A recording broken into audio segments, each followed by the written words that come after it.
Општинската организација на Црвениот крст Куманово лани како и претходната година бележи помал број на собрани крвни единици и помал број на организирани крводарителски акции поради состојбата со пандемијата, соопштија денеска надлежните од Кумановскиот Црвен крст. Лани се одржале 33 крводарителски акции. Минатата година биле собрани 2166 крвни единици, што е за 382 повеќе споредбено со претходната 2020 година.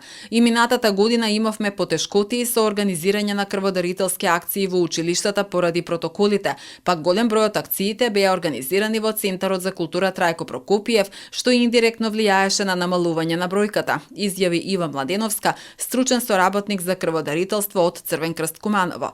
Пред пандемијата Кумановскиот Црвен крст организираше 40 крводарителски акции на годишно ниво.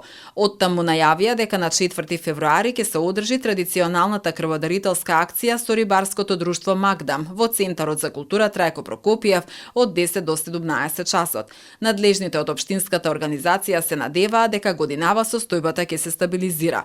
Во 2022 година со стабилизирање на состојбата со пандемијата и со почитување на препораките и протоколите за заштита се очекува да се зголеми и бројот на крводарувања и да се организираат што поголем број на крводарителски акции, особено помеѓу средношколците кои што следат настава со физичко присуство. Воедно очекуваме и приватните компании кои во минатото организираа крводарителски акции да се охрабрат и годинава да ги реализираат акциите, изјави Младеновска.